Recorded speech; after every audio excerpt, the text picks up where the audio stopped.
Salibonani bafundi, libingelelwa ngumbalisi wenu unkosikazi Doreen Mhlophe. Ngihamba loThemba loSiphiwe. Linjani bafundi bogwalo lokuqala emfundweni yaphezulu?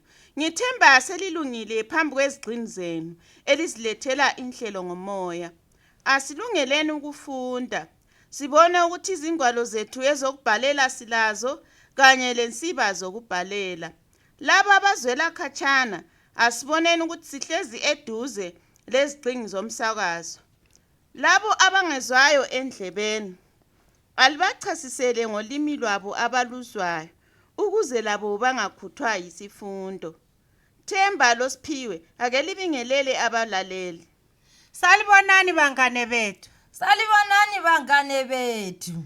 Ekupheleni kwesifundo sethu bafundi, kukhangelelwe ukuba sizabe sesenelisa ukwenza okulandelayo: ukuqamba lokunanzelela izindawo ezingahlanzekanga emphakathini wethu, ukutsho umonakalo ongadalwa yikungahlanzeki ezindaweni esihlala kuzo, ukuncedisa ekuhlanzeni izindawo esihlala kuzo, ukubhala indatshana yokuzibumbela. Namhla bafundi, ngoLwesihlanu lokuqala kunyanga le esesingene kuyo. Bafundi, ukhona ukukhumbulayo okwenziwayo? Siphiwe, ukhanya uyakwazi sibili, akusitshele. Lani bafundi emakhaya, ake litshele abanye abaseduze. Lamuhla lilanga lokuhlanza indawo esihlala kuzo. Sikhupha ingcekeza ukuze indawo zethu zihlanzeke, singabulawa yimikhuhlane ebangelwa yingcekeza.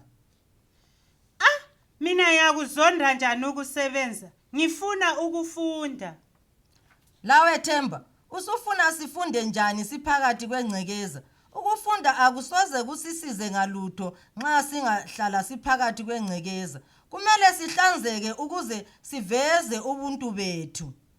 Ngiyalizwa bafundi. Namhla asisoze sithanyele lapha, kodwa sizaphuma esikolo siye emphakathini esihlala kuwo. Sizaphelekezelwa ngubaba uNdlovu lobaba uSibanda. Baza kusincedisa lapho esingenelisi khona njengabantwana. Asithatheni izingwadlwana zethu lapho esizabhala khona esikufundayo endleleni. Lina elisemakhaya, asilaleleni lifunde lathi. Nxa sesihamba emgwaqweni, singachiyani. Sihambe lombalisi lobaba uNdlovu lobaba uSibanda. Asiphumenini. Ake simeni lapha bafundi. Liyawubona umgelo lo? Liwubona njani bafundi? Umgelo lo ugcwele ingcekeza mbalisi. Kulembodlela zeplastiki, amaphepha, leyinye ingcekeza esivalwe impompi ezihambisa amanzi. Izulu lingana, indawo le iyingozi kakhulu ngoba amanzi azageleza angene ezindlini. Esikhundleni sokuthi ageleze ngempompi, azagcwala ezindlini ngoba umgelo lo usuvalwe ingcekeza. Lokhu kungadala umonakalo omkhulu kakhulu. Phela indlu yangakithi nansi yana laphana. Subonile Themba ukuthi kumele sisebenze ukuze sizivikele ezingozini ezidalwa yingcekeza. Asigqokeni impahla zethu zokuzivikela bafundi. Ubaba uNdlovu lobaba uSibanda njengabadala bethu bazangena emgelweni bakhuphe izibi. Thina njengabantwana sizabuthelela eceleni, imota yezibi izabuya izethatha. Ngiyaliqonqosela bafundi bamabahle, singabambi ngezandla, kodwa sigqoke impahla zethu, amaglovisi ethu okuzivikela. Asisebenzeni bafundi.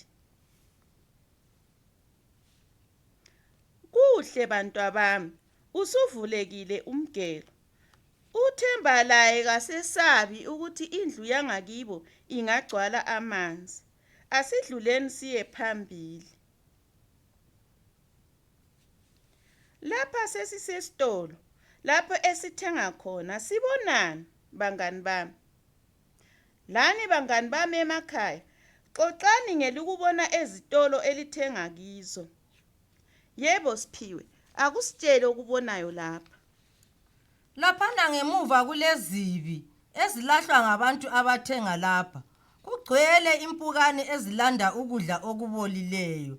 Lokhu kungadala imikhuhlane enjenge-cholera ngoba ukudla lokhu abanengi bathenga lapha balahlele khonapha izibi.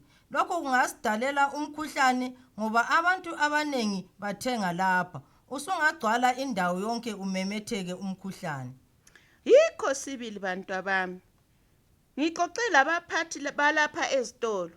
Basivumele ukuthi sisebenze lapha ukuze kube kuhle. Asigqokeni impahla zethu zokuzivikela, sisebenze masinyane. Abanye abathanyele ngapha phambili, abanye ngemuva. Kuhle bantwabami, lenza kuhle kakhulu. Lani emakhaya lenza kuhle. Ngiyabona selidiniwe, kodwa lisebenzile. Yikho okuhle. Asibuyeleni esikolo, kodwa sizahamba sikhangela indawo yethu, sixoxa ngayo. Lapha umgwaqo usigebhekile ngenxa yezulu elikhulu leli eline kuthangi. Imota yakho mbalisi izawela ilimale. Uqinisile Themba mntanami.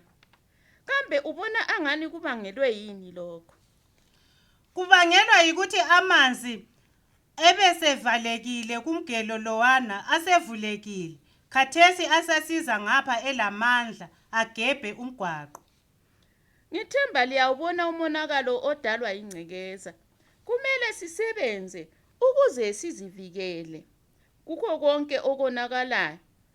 Asibongeni ubaba uNdlovu lobaba uSibanda ngokusinceda. Siyabonga baba Sibanda, siyabonga baba Ndlovu. Siyabonga baba Sibanda lobaba uNdlovu. Asingeneni eklasini bafundi siqedise isifundo sethu. Sesibonile kuhle ukuthi lisebenzile njalo liyakwazi ukuthi belikwenzelani. Lisakwazi bafundi kumbe ngiyalikhulumela? Siyakwazi mbalisi. Umgelo esiwuvulileyo siwuvulele ukuthi nxa izulu lisina amanzi angene emgelweni ageleze kuhle, angaphenduki angene ezindlini kumbe agebhe imigwaqo. Kucacile mntanami. Sivulele lokho ukuze sizivikele kumonakalo ongadalwa yingcekeza. Kungani sithanyele sagqibela izibi laphayana esithenga khona esitolo? Sigqibele izibi ngoba sibona impukane zibhuza. Impukane yisibungwana esibi esithwala imikhuhlane. Lapha siyesabela ukuthi esitolo kufika abantu abanengi. Ngakho bengathatha imikhuhlane evela kulezi impukane. Yikho sibili mntanami. Indawo esihlala kuzo kumele zihlanzeke. Nxa singabantu kumele sizivikele kuzingozi ezingasibulala lapho esikolo. Kumele sihlanzeke. Ngiyathanda ukuthi indlu yethu yokufundela ihlanzeke. Angithi sonke bafundi sihlanzekile. Ake sithalaze. Ozabona ingcekeza phansi kwakhe ayisuse. Okunye esikubonileyo kuhambo lwethu kuyini? Sibone ukuthi imigelo le egejwa eceleni kwendlela iqakathekile kakhulu. Kumele ihlale ivulekile ngoba amanzi alakho ukusonela imigwaqo. Imbodlela zeplastiki lezi ezivala imigwaqo silazo ukuzidobha sizithengisele labo abazilungisayo bazenze ziphinde zisebenze. Ngakho lokhu kwenza ingcekeza ibe nganeno. Ake simthayele izandla uSiphiwe, usiphe umcijo omuhle. Siphiwe, usivezele umcijo omuhle kakhulu okuthengisa imbodlela. Indaba yokuthengisa imbodlela zeplastic ingasincedisa kakhulu ekuphunguleni ingcekeza ezindaweni esihlala kuzo. Yikuphi okunye esingakuqoqa sikuthengise kungabi ingcekeza kodwa kusisize kusilethele imali? Themba, Amagabha amanamnede lawo tshwala yiwo agcwele indawana yonke, lawo angaqoqwa athengiselwe labo abawasebenzisayo lakho ukuthi benze ezinye izinto bewasebenzisa. Ngizwa kuthiwa abanye sebewasebenzisa ukwenza amabhodo la esipheka ngawo emlilweni. yikho kanye Themba. Kodwa siwabonile esitolo lapha esihambe khona, alahliwe, kanti thina singawasebenzisa senze imali kulokuthi abe yingcekeza. Siphiwe, Liqiniso mbalisi, lembodlela lezi ezenziwe ngengilazi lazo singasebenza kulokuthi zibe zigcwala indawo yonke, abanye bazibulalela emigelweni. Okuqakathekileyo ukuthi kumele ziqoqwe sizihambise lapho esingaphinda zilungiswe khona ziyekwenza okunye esingakusebenzisa. Themba, Lawo amaphepha agcwele izikolo zethu angasetshenziswa ku-recycling ngoba lawo alakho ukugaywa kutsha enze amanye amaphepha kumbe enze izihlalo eziqinileyo. lihlakaniphile bafundi. Bengingazi ukuthi lazi okuningi kangaka. Kusinceda ngani ukusebenzisa okudala sibumba okutsha? Mina ngibona ngani kuyaphungula ingcekeza emphakathini. Amanzi, umhlabathi, lomoya esiwuphefumulayo uyahlanzeka nxa kungela ngcekeza esigabeni. Kugcina kuhle ezemvelo njalo. Nxa amaphepha ebuyela esiyaphekwa kutsha, kwehlisa inani lezihlahla ezingaganyulwa ukuze zenze amaphepha. Kuyaphungula njalo isilinganiso sikagetsi osetshenziswayo elizweni, ngoba nxa sekuphekwa okwesibili akusafani lakuqala. Kuthatha isikhathi esifitshane, lamagetsi asebenza lapho aba malutshwana. Akufanani lokuthi isihlahla sinjalo sizimele siphekwe ekuqaleni sidla amagetsi amanengi. Kodwa nxa kungathathwa amaphepha ayephekwa butsha azakudla amagetsi amalutshwana. Lenze kuhle bafundi. Ngithemba lenze kuhle lani emakhaya. Asizibongeni ngokuletha amacebo amahle kangaka, ngokugcina indawo yethu ihlanzekile. Asibongeni njalo ngokusebenza lihlanza indawo yenu. Ngithemba lani emakhaya lizakwenza ukuhlanza izindawo elihlala kizo. Asitshayeni izandla bafundi sizibonge. Siphiwe, sibalele isihloko sendaba elizasala liyibhala.